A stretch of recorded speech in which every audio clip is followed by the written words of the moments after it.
Halo Talavers. Jadi pemimpin tertinggi di suatu negara pastinya menuntut tanggung jawab yang berat. Apalagi untuk negara dengan jumlah penduduk dan luas wilayah yang besar pula. Pastinya menjadi tantangan tersendiri bagi seseorang yang menduduki jabatan presiden. Seperti halnya dua orang yang bakal kita bahas kali ini. Dua presiden di era yang berbeda dan tentunya dengan gayanya masing-masing menikmati hidup di luar tugas sebagai presiden. Gak sedikit yang menyangka kalau menjadi seperti mereka itu bakal banyak duit. Tapi apa emang benar jadi presiden itu bikin berlimpah harta? Biar kamu gak penasaran lagi, nih kita kasih lihat perbandingannya. Seberapa kaya sih kedua presiden pada masanya ini? Check this out!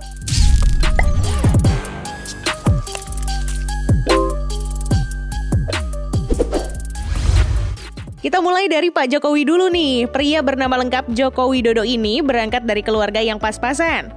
Kehidupannya di masa kecil ditunjang oleh penghasilan ayahnya sebagai penjual kayu dan bambu di bantaran Kali Karanganyar. Pak Jokowi kecil juga sering membantu ayahnya di usaha kayunya, menggergaji, menaikkan kayu ke beca atau gerobak, hingga melakukan penagihan telah menjadi rutinitasnya sejak usia belia yang kelak membentuknya sebagai pengusaha di bidang yang sama. Kerja kerasnya ternyata membuahkan hasil. Ia sukses mendapat gelar sarjana di Universitas Gadjah Mada di Fakultas Kehutanan pada tahun 1985. Gelar tersebut membawanya ke perantauan, tepatnya di Provinsi Nanggroe Aceh Darussalam. Di sana, ia bekerja untuk sebuah BUMN yang berproduksi kertas. Merasa tidak betah, pria kelahiran 21 Juni 1961 ini akhirnya pulang ke Solo, sekaligus mendampingi sang istri yang belum lama dinikahinya. Maklum, gak lama lagi lahiran. Di sana ia sempat bekerja di perusahaan milik pamannya yang lagi-lagi berhubungan sama kayu. Keinginannya untuk segera mandiri kemudian membuatnya merintis usaha sendiri di bidang yang sama. Walau sempat jatuh bangun, putra dari pasangan Noto Miharjo dan Sujiatmi Noto Miharjo ini menjadi seorang yang sukses berkat ekspor mebelnya. Punya bekal di bidang industri membuatnya nekat terjun ke dunia politik. Bersama FX Hadi Rudiatmo, Pak Jokowi melenggang mulus sebagai pasangan wali kota dan wakil wali kota Solo 2 periode sejak 2005 hingga 2015. Namun belum selesai menjabat di periode keduanya, sulung dari 4 bersaudara ini mundur dari jabatannya berkat terpilih menjadi Gubernur DKI Jakarta bersama Basuki Cahayapurnama di 2012. Lagi-lagi, sebelum periodenya berakhir, ia didapuk sebagai capres di 2014. Bahkan, ia kini duduk sebagai presiden di periode keduanya hingga 2024 nanti. Beda masa, beda cerita. Begitu pula dengan Pak Susilo Bambang Yudhoyono. Terlahir dari keluarga berlatar belakang militer, lantas membuatnya berkepribadian disiplin dan tegas. Meski begitu, siapa sangka Pak SBY muda sempat mengejar cita-cita lain, yaitu sebagai seorang guru. Dalam pendidikan gurunya tersebut, pria kelahiran Pacitan 9 September 1949 ini masih sempat mengejar mimpinya mengikuti jejak sang ayah. Walau baru mendaftar Akabri di usia 21 tahun, Pak SBY berhasil keluar sebagai lulusan terbaik dan menjadi peraih penghargaan Adi Makayasa, sebuah penghargaan tertinggi untuk seorang taruna. Karirnya pun dimulai. Tak butuh waktu lama, jabatan-jabatan strategis mulai ia emban, seperti Dantonpan Yonif Linut 330 Kostrat. Berkat kepiawaiannya memimpin, ia dikirim untuk mengikuti kursus dan pendidikan kemiliteran di luar negeri agar dapat menduduki jabatan strategis yang lebih tinggi. Cerita gemilang sang ayah dua orang anak ini kemudian melesat setelah melepas jabatan Pangdam Sriwijaya untuk menjadi ketua fraksi ABRI di MPR. Pensiunnya Pak SBY di dunia militer bukan berarti ia berakhir. Presiden Gus Dur menunjuknya sebagai Menteri Pertambangan dan Energi di tahun 1999, lalu dengan dilanjutkannya sebagai Menteri Koordinator Politik Hukum dan HAM saat Presiden Megawati menjabat.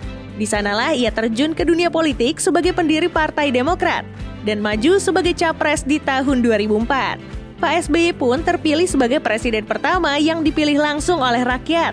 Bahkan di 2009 melenggang mulus untuk menduduki jabatan tersebut untuk kedua kalinya. Nah, apakah kedua pemimpin hebat yang menahkodai negara kita ini di periodenya masing-masing mengumpulkan jumlah pundi-pundi yang sama? Mengingat keduanya sama-sama menduduki jabatan presiden selama 2 periode. Nyatanya enggak. Tapi sebelum kita bedah satu-satu, kita mau ngasih tahu gaji presiden itu berapa sih? Berdasarkan aturan yang berlaku, seorang presiden dapat gaji pokok sebesar 30 juta rupiah lebih. Eits, itu baru gaji pokok. Masih ada tunjangan yang kalau di total-total bisa mencapai 32,5 juta rupiah.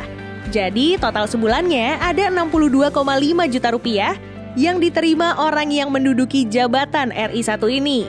Pengen tahu apa yang dimiliki keduanya? Nih, kita kupas satu persatu. Pak Jokowi rupanya memiliki kendaraan dalam jumlah yang lumayan banyak. Terhitung ada 7 unit mobil dan 1 unit motor yang tertera atas namanya. Pertama, ada Suzuki Pickup tahun 1997. Meski tidak dijelaskan tipenya, namun kemungkinan mobil yang dimaksud di LHKPN ini merupakan sebuah carry yang lazim digunakan sebagai pengangkut ulung. Nilainya sendiri ditaksir 10 juta rupiah aja. Selanjutnya, ada 2 unit Isuzu Truck lansiran tahun 2002 yang dinilai masing-masing 60 dan 40 juta rupiah. Berikutnya, ada unit sedan Mercedes-Benz yang juga tidak disebutkan seri maupun tipenya. Hanya tahun pembuatan di mana salah satunya dirakit tahun 1996, sementara satunya lagi di tahun 2004. Keduanya dinilai 60 juta rupiah dan 160 juta rupiah. Bapak 3 orang anak ini juga memiliki sebuah MPV yang siap membawanya beserta keluarga. Adalah Nissan Grand Livina tahun 2010. Mobil yang menjadi pilihan mantan Gubernur DKI Jakarta ini nilainya sendiri ditaksir mencapai 75 juta rupiah. Terakhir, masih ada sebuah crossover yang juga berasal dari brand yang sama, Juke. Mobil bergaya nyentrik ini dibelinya tahun 2012 dan kini dihargai 120 juta rupiah. Jangan lupa masih ada sepeda motor Yamaha Vega 2001 yang dihargai 2,5 juta rupiah. Gimana dengan Pak SBY? Sayangnya sedikit banget informasi mengenai harta berupa kendaraan bermotor yang dimiliki Presiden ke-6 Indonesia ini. Terakhir diketahui ia memiliki sebuah SUV lansiran Land Rover tahun 2002 yang dinilai 500 juta rupiah. Serta ada juga sepeda motor Suzuki Tornado tahun 1997 bernilai 2,5 juta rupiah. Berikutnya soal tanah dan bangunan, Pak Jokowi diketahui memiliki 20 bidang tanah dan bangunan yang terletak di berbagai daerah, mulai dari Sukoharjo, Surakarta, hingga Jakarta Selatan. Berdasarkan hasil taksasi, nilainya mencapai 53,2 miliar rupiah. Begitu pula dengan Pak SBY. Semua orang tahu kalau beliau memiliki lahan yang luas banget di Cikeas, Bogor. Belum lagi tanah dan bangunan di tempat lain yang jumlahnya ada beberapa petak. Kalau di total-total, nilainya mencapai 2,3 miliar rupiah. Berbicara soal dimensi kekayaan lain, suami dari Ibu Iriana Widodo ini memiliki kas dan setara kas sejumlah 10 miliar rupiah lebih, sedangkan mertua dari Anissa Pohan ini masih memiliki logam dan batu mulia serta benda antik lainnya senilai 1 miliar rupiah lebih. Ditambah kas dan setara kas sebesar 4,9 miliar rupiah dan 589 ribu US dollar. Jadi total kekayaan dari Pak Jokowi ada di angka 63 miliar rupiah, unggul telak dari Pak SBY yang cuma sekitar 9,3 miliar rupiah.